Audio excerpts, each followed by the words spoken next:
ఓం గం గణపతయే నమః. స్వర్ణలక్ష్మి నమస్తే అస్తు. పరబ్రహ్మ స్వరూపిణి రాజ్యం దేహి ధనం దేహి సర్వకామాంచ దేహిని.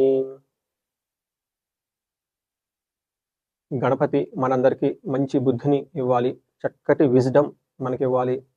అలానే గణపతి మనకి మంచి వివేకాన్ని ఇవ్వాలని చెప్పేసి గణపతికి నమస్కారం చేస్తూ, స్వర్ణలక్ష్మి అమ్మవారు మనకి అందరికీ పరబ్రహ్మతత్వాన్ని ఇవ్వాలి. అంటే ఏంటి?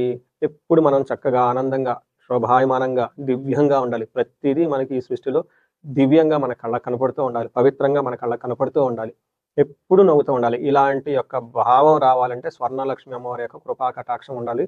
అది మనకి సమృద్ధిగా ఉండి మనందరం హ్యాపీగా ఉండాలి. ఈ యొక్క తత్వాన్ని ఇది రావటాన్ని బ్రహ్మత్వం, బ్రహ్మ ఓకే, పరబ్రహ్మ స్వరూపిణి అమ్మవారిని పరబ్రహ్మ స్వరూపిణి అంటారనమాట. అంటే అక్కడైతే ఆనందం ఉంటుందో అక్కడ అమ్మవారు లక్ష్మీ అమ్మవారు ఉంటారు అని దాని మీనింగ్. ఇలా అమ్మవారు ఈ జ్ఞానంతో పాటు మనకి రాజ్యం దేహి, ప్రతి ఒక్కళ్ళకి ఒక అధికారాన్ని, ఒక పవర్ని, ఒక స్టేటస్ని, ఒక రెస్పెక్ట్ని, సమాజంలో పలుకుబడిని విపరీతంగా అమ్మవారు మనకి అందరికి ఇవ్వాలి. ఒక మాటకి ఎంతో గౌరవం వచ్చేసి అందరూ చక్కగా ఉండాలి.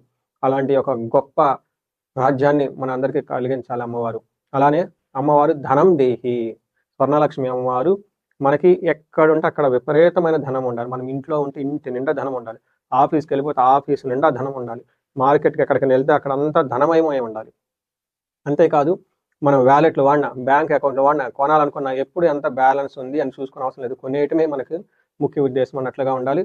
అంత విపరీతమైన ధనం మనకు రావాలి. అంతేకాకుండా సర్వకామార్థ సిద్ధి, అంటే సర్వకామాంచ దేహిమే, అంటే అమ్మవారు మనకి ఏదైనా గనక ఒక మనసులో ఒక చిన్న కోరిక మిగిలింది అంటే ఇమ్మీడియట్ తక్షణం అది మనకి ఇచ్చేయాలి. అమ్మవారి యొక్క కృపా కటాక్షం శ్రీ పరాభావ నవ సంవత్సరంలో అందరికీ పర్టికులర్ వృశ్చిక రాశి వాళ్ళు కూడా చక్కగా ఉండాలని చెప్పేసి మనం కోరుకుంటూ, పరాభావ నవ సంవత్సరంలో ఈ రాశి వారికి ఎలా ఉందో చూద్దాం. ఒక ముక్కలో చెప్పాలంటే మీకు 2024తో కంపేర్ చేస్తే 2025 చాలా బాగుంది. 2025తో కంపేర్ చేస్తే 26 ఇంకా చాలా బాగా ఉండబోతుందని గమనించుకోవాలి. ఎందుకు ఈ మాట చెప్తున్నానంటే, ఇది నేను ఉగాది రాశి ఫలాలు చేయడం, సోషల్ మీడియాలో పబ్లిక్గా టీవీలో ఇంటర్వ్యూ అవటం ఇది 3వ సంవత్సరం. నేను ఫస్ట్ వచ్చిన కొత్తలో ఈ రాశి వాళ్ళకి అంటే 24 సంవత్సరం వీళ్ళకి అర్ధ అష్టమ శని నడుస్తుంది. చాలా కాల్స్ నాకు ఈ రాశి నుంచే వచ్చేవాళ్ళు. 10 కాల్స్ వస్తే 2 కాల్స్ ఈ రాశి నుంచే వచ్చేవాళ్ళు, ఎక్కువ కాల్స్ వస్తూ ఉండే అనమాట. ఆ తర్వాత వీళ్ళకి అర్ధాష్టమ శని పోయింది, అయితే చాలా వరకు ఇంప్రూవ్మెంట్ వచ్చేసింది. కానీ వీళ్ళకి అష్టమ గురువు కూడా ఉన్నారనమాట. అందుకని కొన్ని విషయాల్లో పర్టికులర్గా జాబ్ విషయంలో చాలా మంది ఇబ్బంది పడ్డారు. ఏదో బలవంతంగా జాబ్ చేస్తూ ఉన్నారు, కష్టంగా జాబ్ చేస్తూ ఉన్నారు, ఇష్టం లేకుండా జాబ్ చేస్తూ ఉన్న వాళ్ళు అట్లుగా ఉన్నారు. ఈ ఒక్క విషయంలో ఎక్కువ మంది చాలా ప్రాబ్లమ్స్ ఫేస్ చేశారు. అయితే శ్రీ పరాభావ సంవత్సరంలో 2026 సంవత్సరంలో లక్కీగా ఉన్న రాశి ఈ రాశి అని చెప్పుకోవాలి. ఎందుకంటే గురువు వీళ్ళకి విశేషంగా లాభించబోతూ ఉన్నాడు. ఈ యొక్క కారణం చేత 24తో కంపేర్ చేస్తే 25, 25తో కంపేర్ చేస్తే 26 కూడా చక్కగా బ్రహ్మాండంగా ఉండబోతుంది. వీళ్ళకి ఆదాయం 11. చూడండి, మీకు ఈ స్టాటిస్టికల్ ఫిగర్స్ ఇక్కడ తెలిసిపోతూ ఉంటుంది.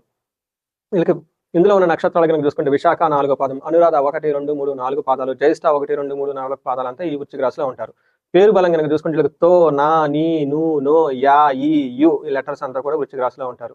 వీళ్ళకి ఆదాయం 11, వ్యయం 5. అంటే దీని మీనింగ్ ఇక్కడ మీకు తెలిసిపోతుంది. మీకు మల్టీ సోర్సెస్ ఆఫ్ ఇన్కమ్ వచ్చే అవకాశం ఎక్కువగా ఉంటుందని గమనించుకోవాలి. రెండోది రాజ్యపూజ్యం 2 ఉంటుంది. అవమానం అంటే 6 ఉంటారు. ఈ విషయంలో కొంచెం జాగ్రత్తగా ఉండాలి. మీరు నెక్స్ట్ స్టెప్కి లైఫ్లో ఎవాల్వ్ అవబోతూ ఉన్నారు, కొత్త కొత్త ఆపర్చునిటీస్ రాబోతూ ఉన్నారు, ఇన్నోవేటివ్గా ఉండబోతున్నారు. ఈ టైంలో మీకు అవమానించే వాళ్ళు ఎక్కువ ఉంటారని కొంచెం గమనించుకోవాలి. అయితే ఒకే ఒక్క చిన్న పని చేయటంతో ఈ 2026 అంతా మీకు శోభాయమానంగా ఉంటుంది, దివ్యంగా ఉంటుంది. ఏమిటి అంటే, మీ చుట్టూ టాక్సిన్ పీపుల్, చెడు అలవాట్లు కలిగిన వ్యక్తులు, చెడ్డ బుద్ధి కలిగిన వాళ్ళు ఎవరిని ఉంటే తీసి దూరంగా అవతలేయండి, లేదా వాళ్ళ దూరంగా మీరు పోండి. ఈ పని కనుక మీరు చేయగలిగితే మీకు విపరీతంగా ధనం వచ్చే అవకాశం ఎక్కువ ఉందని గమనించుకోవాలి. మనకి గ్రహస్థితిని బట్టి కనుక చూసుకుంటే శని 5th హౌస్లో ఉండటంతో మీకు కొంచెం ఎడిక్షన్స్ అయ్యే అవకాశం ఎక్కువగా ఉంటుంది. ఈ ఒక్క విషయం కొంచెం గమనించుకోవాలి. 9వ స్థానంలో వీళ్ళకి గోదావరి పుష్కరాల ముందు అష్టమంలో గురువు ఉండి కొంచెం ఇబ్బంది పెడుతూ ఉన్నా కానీ ఎప్పుడైతే గోదావరి పుష్కరాలు స్టార్ట్ అయిపోయినాయో మీకు మహాభాగ్య యోగం పట్టుకుంటుంది. అంటే అద్భుతమైన లక్ష్మీ కళ మీ దగ్గరకు వచ్చేస్తుంది, భాగ్యం మీ అంటూ ఉంటుందని గమనించాలి. అంతేకాకుండా కేతు 10వ ఇంట్లో ఉండి 4వ ఇంట్లో రాహు ఉండటంతో ఇంటికి సంబంధించిన వ్యవహారాల్లో గొడవలు అయ్యే అవకాశం ఎక్కువగా ఉంటుంది. అది కూడా పెద్ద పెద్ద గొడవలని మనం చెప్పం, చిన్న చిన్న వ్యవహారాలతో టూ మచ్ గొడవలు అయ్యే అవకాశం, అంటే చిన్న విషయమే దాన్ని కొంచెం పెద్దగా విజువలైజ్ చేసుకునే అవకాశం ఎక్కువగా ఉంటుందని గమనించాలి. మనకి చూసుకుంటే శని 5వ స్థానంలో ఉంటే ఏమవుతుంది? ఈ వీళ్ళకి ఇప్పుడు ప్రస్తుతానికి శని 5వ స్థానంలో ఉన్నారు. 5వ స్థానంలో శని ఉంటే ఒక చిన్న విషయంలో చాలా జాగ్రత్తగా ఉండాలి. హీన స్త్రీ సంభోగం, సంతాపం అని చెప్తారు. అంటే వీళ్ళ స్టేటస్ కంటే తక్కువ ఉన్న వాళ్ళతో ఫ్రెండ్‌షిప్‌లు చేసుకుంటారు. అంటే వీళ్ళు డిగ్నిఫైడ్‌గా ఉండి వెళ్తూ ఉంటే ఈ ఎడిక్షన్స్ ఓవర్‌గా డ్రింకింగ్ చేయటం, ఓవర్‌గా కార్డ్స్ ప్లే చేయటం, ఈ గ్యాంబ్లింగ్ ఆడటం, ఓవర్‌గా ఆన్‌లైన్‌లో ట్రేడ్ చేయటం, ఎవరితో పడితే వాళ్ళతో ఫ్రెండ్‌షిప్ చేయటం, ఈడు తిరగటం, మడి తిరగటం చేసే అవకాశం ఉందని గమనించుకోండి. తర్వాత అందుకనే మీకు ఫస్టే చెప్పాను. టాక్సిన్ పీపుల్ మీ చుట్టూ ఎవరైనా ఉంటే వాళ్ళని దూరంగా పెట్టండి. లేదా మీరు ఏదైనా దూరంగా పోండి. ఎందుకంటే 2 సంవత్సరాలు బాగా 3 సంవత్సరాలు కష్టపడిన తర్వాత ఒక మంచి అదృష్టం మీకు రాబోతోంది. ఈ టయాన్ని లక్‌ని ఎన్‌కాష్‌మెంట్ చేసుకోవాలంటే మీరు చాలా చక్కగా మంచి దినచర్య కలిగి, మంచి థాట్స్ కలిగి చక్కగా ఉంటే మీకు ఇంకా ఫ్లోరిష్ వచ్చే అవకాశం ఉంటుంది. ఈ టైంలో ఫైనాన్షియల్ విషయంలోనూ లేదంటే ఫ్యామిలీకి సంబంధించిన వ్యవహారాల్లో కొంచెం జాగ్రత్తగా మీరు పట్టుకొని ఉండాలి. గురువు వీళ్ళకి ప్రస్తుతానికి 8దో ఇంట్లో ఉన్నా కానీ జాబ్‌కు సంబంధించి కొంచెం ఇబ్బందులు పడుతూ ఉంటే, అయితే గురువు మీకు గోదావరి పుష్కరాల టైంలో మారుతూ ఉన్నారు. మారటంతో ఏమవుతుంది అంటే వీళ్ళకి అర్థం అంటే ధనం వస్తుంది. స్వకులాచారః అంటే మీ కులంలో లేదంటే మీ యొక్క పెద్దవాళ్ళకి సంబంధించిన వ్యవహారాలను, ఆచార వ్యవహారాలను పాటిస్తూ వాళ్ళకి చక్కగా మంచి పేరు తీసుకొస్తూ ఉంటారు. గృహలాభం ఈ టైంలో ఇల్లు కట్టుకునే అవకాశం ఎక్కువగా ఉంటుంది. మంచి భోజనం చేస్తూ ఉంటారు. నిత్య స్త్రీ జన సంపర్క అంటే ప్రతిరోజు చక్కగా మీ ఇంట్లో కానివ్వండి, ఇంట్లో ఉన్న ఆడవాళ్ళతో కానివ్వండి, బయట ఉన్న ఆడవాళ్ళతో కానీ చక్కగా ఇంట్లో ఫ్యామిలీ మెంబర్స్ తల్లయితేనేమి, తర్వాత భార్య లేదంటే కూతురు, తర్వాత ఇంకా ఎవరైనా బంధువులు ఉంటే వాళ్ళతో చక్కగా డిగ్నిఫైడ్‌గా వాళ్ళతో ఉంటూ, వాళ్ళతో చక్కగా మాట్లాడుతూ, వాళ్ళ యొక్క ఆశీర్వాదం తీసుకొని, వాళ్ళ సపోర్ట్‌తో ఏదైనా చేయగలుగుతారు. అంతేకాకుండా ఆఫీసుల్లో కానీ ఇంకెవరైనా గాని ఫీమేల్ కొలీగ్స్ వాళ్ళు ఉంటే వాళ్ళ నుంచి కూడా మంచి సపోర్ట్ వచ్చి చాలా చక్కగా ఉంటారని గమనించుకోవాలి. అయితే ఈ టైంలో పెళ్ళిళ్ళు అయ్యే అవకాశం ఎక్కువగా ఉంటుంది. పిల్లలు పుట్టే అవకాశం ఎక్కువగా ఉంటుంది. బ్రదర్స్ నుంచి మంచి సపోర్ట్ వస్తుంది. మీకు గనక ఎల్డర్ బ్రదర్స్ అన్నలు ఎవరైనా గనక ఉంటే వాళ్ళకి మంచి సపోర్ట్ వచ్చే అవకాశం ఉందని గమనించుకోవాలి. చూశారు కదండీ! గురువు మీకు అద్భుతమైన యోగాన్ని తీసుకొని వస్తూ ఉన్నారని గమనించాలి. అయితే రాహు మీకు 4వ స్థానంలో ఉండటంతోటి ఒక చిన్న జాగ్రత్తగా ఉండాలి. మీరు అతిగా భ్రమలకు గురయ్యే అవకాశం ఉంటుంది. అంటే ఏంటి? ఏదో చిన్న మిస్టేక్ ఉంటది. దాన్ని మీరు చాలా పెద్దది చేసేసుకొని తీసుకునే అవకాశం ఎక్కువగా ఉంటుంది. చిత్తభ్రంశం అంటారు. అంటే ఉన్నది లేనట్టు, లేనిది ఉన్నట్లు చిన్న చిన్న విషయాలు పెద్దగా తీసుకునే అవకాశం ఎక్కువ ఉంటుంది. స్త్రీ మూలచ్చ భయప్రదం.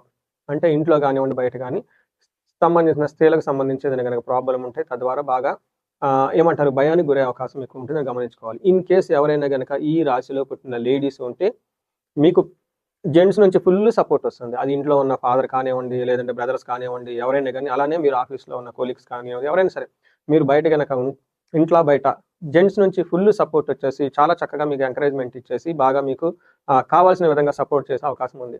చూసారు కదండీ! ఏ గ్రహం చూసుకున్నా గాని చక్కగా అన్ని విధాలా బాగా కలిసొచ్చే విధంగా ఉంది. ఖచ్చితంగా మీకు ఒక బేస్ ఫ్లోరిష్ అవ్వడానికి ఒక బేస్ అయితే ఈ శ్రీ పరాభావ నవ సంవత్సరంలో మీకొస్తుంది. నెక్స్ట్ ఇందులో ఉన్న నక్షత్రాలు గనక చూసుకుంటే విశాఖ, అనురాధ, జ్యేష్ఠ 3 నక్షత్రాలు ఇందులో ఉంటాయి. నక్షత్ర ప్రకారం విశాఖ నక్షత్రం వాళ్ళకి సంపదలు విపరీతంగా వస్తుంది. సర్వజన పూజ్యం అందరి నుంచి రెస్పెక్ట్ వస్తుంది. హెల్త్ రోబస్ట్‌గా ఉంటుంది. ఇంకేం కావాలండి? గౌరవం ఉంటుంది, ధనం ఉంటుంది. హెల్త్ బాగుంటే ఇంకేం కావాలి చెప్పండి? అయితే ఒక్క విషయంలో జాగ్రత్తగా ఉండాలి. విశాఖ నక్షత్రం వాళ్ళకి మీకు ఇంతకుముందు ఏదైనా గనక 1 ఇయర్ బ్యాక్, 2 ఇయర్ బ్యాక్ ఏదైనా గనక ప్రాజెక్ట్ స్టార్ట్ చేసుంటే ఆ యొక్క మీ డ్రీమ్ ప్రాజెక్ట్స్ ఉంటే అది ఆగిపోయే అవకాశం ఎక్కువ ఉంటుంది. ఒకసారి జాతకాన్ని చూపించుకోవడం చాలా అవసరం. అదేవిధంగా అనురాధ నక్షత్రం వాళ్ళకి సంపదలు బాగుంటుంది. సర్వజన పూజ్యము. హెల్త్ విషయంలో చాలా రోబస్ట్ బాగుంటుంది. అది వీళ్ళకి కూడాను దేహ పీడనం జూన్ వరకు జూన్ వరకు దేహ పీడనము. ఆ తర్వాత ఒక అనుకున్న పని కాకుండా ఇబ్బందులు పడే అవకాశం ఎక్కువ ఉంటుంది కాబట్టి మీ డ్రీమ్ ప్రాజెక్ట్స్ ఏమన్నా ఉంటే వాటిని ఒకసారి చెక్ చేపించుకోండి. ఈరోజు ఉదయం నేను ఆల్రెడీ కొన్ని చోట్ల ఉగాది రాశి ఫలాలు చేయడం జరిగింది. అవి ఆల్రెడీ వైరల్ అవుతూ ఉన్నాయి. అది చూసిన ఒక గొప్ప వ్యక్తి అమెరికా నుంచి ఎప్పుడో 23 సంవత్సరాల క్రితం వెళ్ళి అక్కడ మంచి బిజినెస్‌లన్నీ స్టార్ట్ చేసుకొని ఎస్టాబ్లిష్ అయ్యి ఒక ఏదో సెన్స్ ఎలా ఉంటుంది ఏంటి ఇబ్బందులు పడ్డాం కదా! ధనం అంతా కోల్పోయాము. ఫ్యూచర్‌లో గనక చేస్తే ఎలా ఉంటుంది అని చెప్పేసి ఈ యొక్క క్వెషన్‌తో అప్రోచ్ అవ్వడం జరిగింది. వాళ్ళకి కుండలి అంతా చక్కగా చెక్ చేసి ఎందుకు అలా జరిగింది? ఇక ముందు ఎలా ఉండబోతుంది? ఇన్ని విషయాలని చాలా క్లీన్‌గా day wise timeline wise అలా మొత్తం వివరించడం జరిగింది. ఎందుకు చెప్తున్నానంటే వాళ్ళది వృశ్చిక రాశి కాబట్టి. ఇప్పుడు నేను వృశ్చిక రాశి గురించి కూడా మీకు అదే విషయం చెప్తూ ఉన్నాను. జ్యేష్ఠ నక్షత్రం వాళ్ళకి సంపదలు చక్కగా ఉంటుంది. సర్వజన పూజ్యం అందరి నుంచి చక్కగా అప్రిసియేషన్ ఉంటుంది. అయితే ఈ జ్యేష్ఠ నక్షత్రం వాళ్ళకి కొంచెం జాగ్రత్తగా ఉండాలి. హెల్త్ విషయంలో మిగతా అన్ని విషయాలు చక్కగా ఉంది. ఈ రాశి వాళ్ళకి పరిహారాలు గనుక చూసుకుంటే వీళ్ళకి నవగ్రహ టెంపుల్స్ తిరగటం చాలా చాలా ఇంపార్టెంట్. వీటితో పాటు కుంభకోణం నవగ్రహ టెంపుల్‌తో తిరగటంతో పాటు విష్ణు సహస్రనామం చాలా ఎక్కువగా చదువుకుంటే చాలా చాలా బాగా కలిసొస్తుంది. వీలైనన్ని